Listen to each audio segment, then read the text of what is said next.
আসসালামু আলাইকুম, welcome back to my channel. নতুন আরও একটি রেসিপি নিয়ে চলে আসলাম। সিম দিয়ে কিভাবে মজাদার একটি সবজি রান্না করা যায় তাই আপনাদের মাঝে শেয়ার করব। আশা করছি ভালো লাগবে।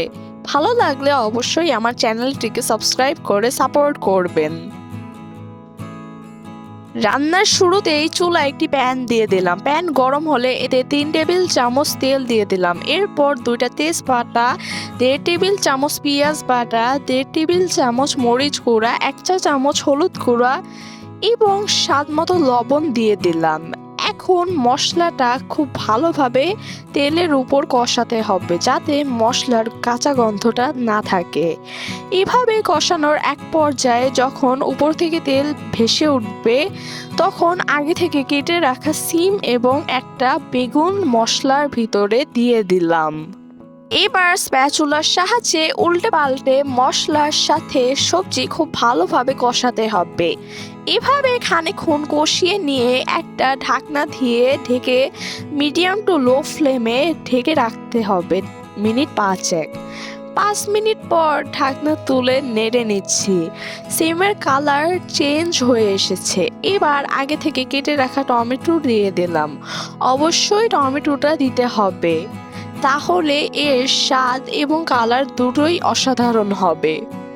কিছুক্ষণ কষিয়ে নিয়ে এবার 1.5 টেবিল চামচ সরিষা বাটা দিয়ে দিলাম। সরিষা বাটা দেওয়ার কারণে দারুণ একটা ফ্লেভার অ্যাড হবে, তবে যারা না দিতে চান তারা স্কিপ করতে পারেন। সরিষা বাটা দিয়ে কিছুক্ষণ কষিয়ে নিতে হবে।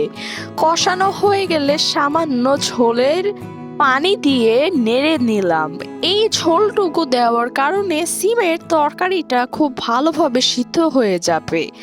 এবার ফ্লেভারের জন্য 4-5টা কাঁচামরিচ দিয়ে দিলাম।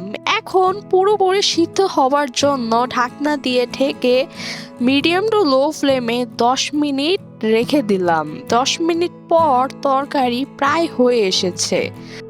এখন কিছুটা ধনেপাতা উপর থেকে ছড়িয়ে দিলাম। যারা ধনেপাতা পছন্দ করেন না তারা স্কিপ করবেন। আমার তরকারিটা অলমোস্ট রেডি। এখন ধনেপাতার ফ্লেভারটা তরকারিতে ছড়ানোর জন্য ঢাকনা দিয়ে 5 মিনিট ঢেকে রেখে দিলাম। যারা আমাকে ফেসবুক থেকে দেখছেন চাইলে আমার ফেসবুক পেজটি ফলো করে নিতে পারেন। এতক্ষণ কষ্ট করে যারা আমার ভিডিওটি দেখছেন অথচ একটি লাইক করতে ভুলে গেছেন, প্লিজ তারা ভিডিওটি একটি লাইক করে দিবেন। তাতে করে আমার ভিডিওটি দর্শকের কাছে বেশি বেশি পৌঁছাবে।